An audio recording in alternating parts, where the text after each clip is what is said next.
Aunque el mal se levante contra mí, no temeré, no temeré.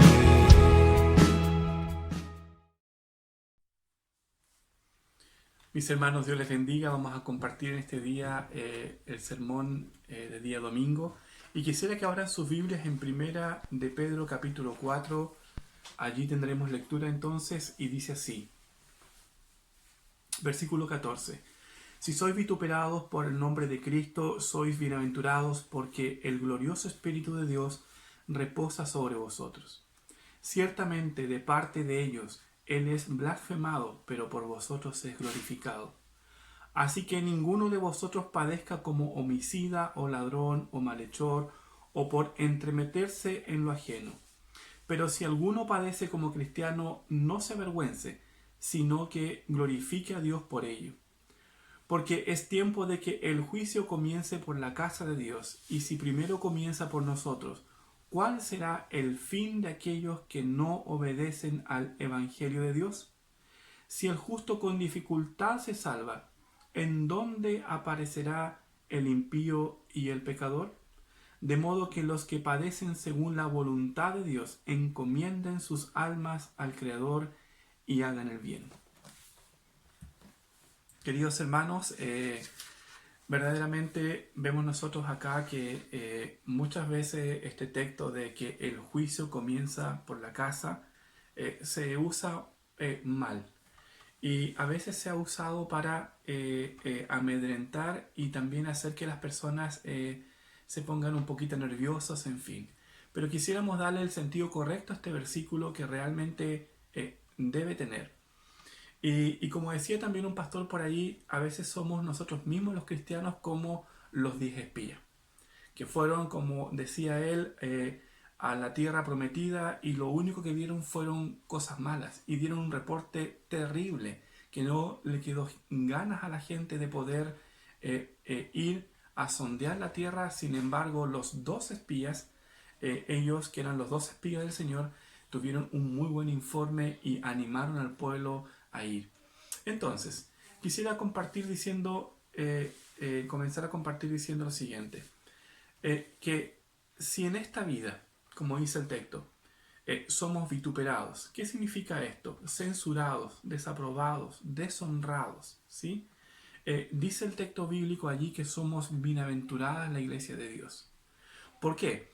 Porque el glorioso Espíritu de Dios reposa sobre nosotros. El maravilloso Espíritu de Dios, ¿cierto?, nos fortalece a su iglesia, a sus hijos, ¿cierto?, a quienes están siendo atribulados, ¿cierto?, en su fe.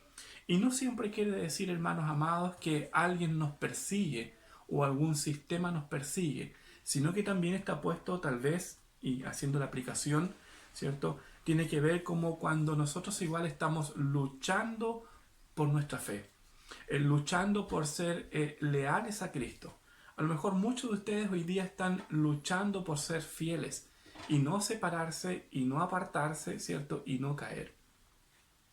Entonces dice allí que si alguno padece como cristiano, ¿sí?, no se avergüence, nunca, jamás, no se avergüence, porque el Señor está tratando con ese cristiano, ¿sí?, sino al contrario, dice que glorifique al Señor, que glorifique a Dios por eso. Entonces, quienes están siendo vituperados, aquellos que padecen como cristianos, ¿sí?, son aquellos a los cuales se les dice, porque es tiempo de que el juicio comience por la casa de Dios. Queridos hermanos, quiero decirles con respecto a este versículo que no se trata del juicio final.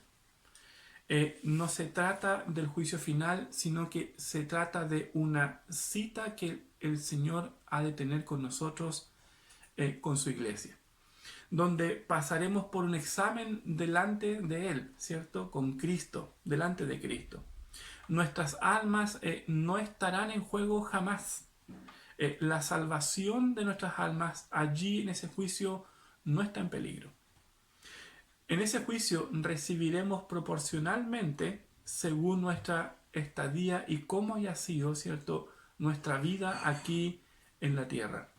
Allí nos abonarán o también nos quitarán privilegios según, ¿cierto?, nuestra fe.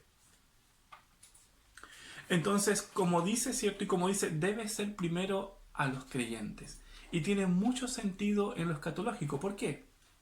Hermanos amados, porque sería terrible que el mundo nos juzgara a nosotros. Recuerden que el orden es el siguiente. Primero el Señor toma a su iglesia, le hace un juicio que se llama el tribunal de Cristo y luego la boda o las bodas del Cordero con su iglesia. Y luego, ¿cierto? El mundo queda acá y con el tiempo ellos van a tener su juicio, ¿cierto? Que es el juicio final. Entonces, serán juzgados aquellos que le pertenecen. En un sentido, escuchen, purificante.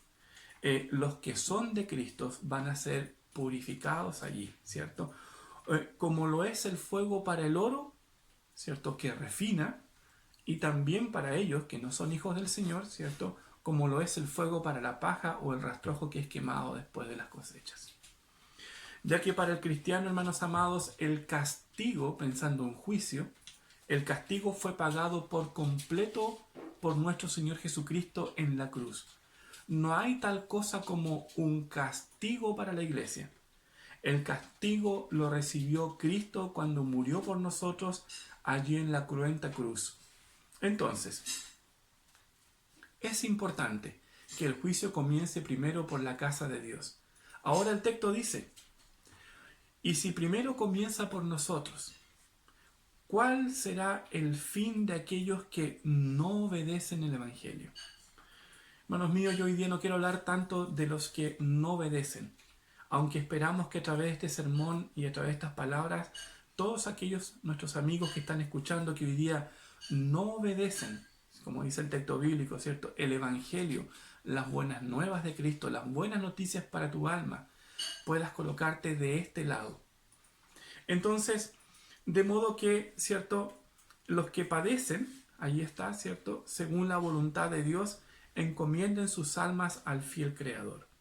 Pero antes de ir a la parte del fiel Creador, quisiera hablar un poquito de, no del juicio, sino que de la purificación que Dios, como Padre amoroso, ¿cierto?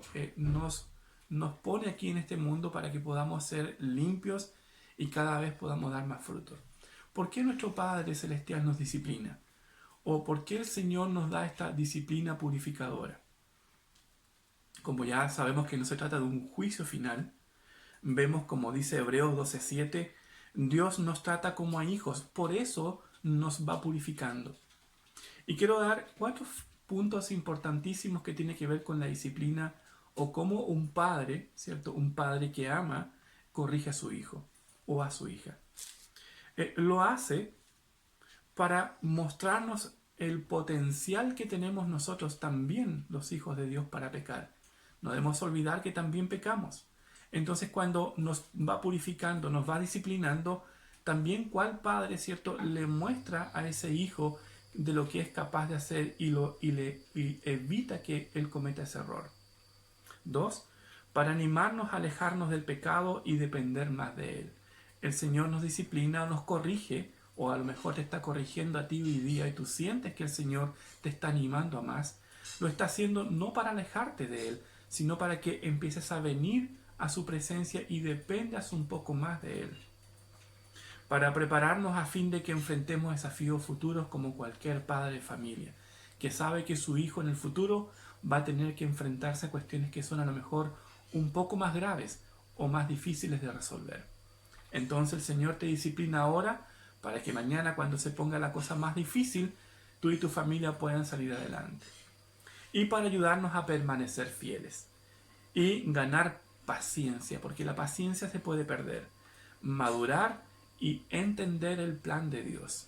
A través de la disciplina, queridos hermanos, nosotros podemos entender lo que Dios está haciendo y en qué momento estamos de su plan y en qué tiempo de su plan estamos.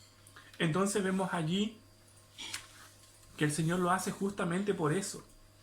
Lo hace para enseñarnos, ¿sí? Entonces,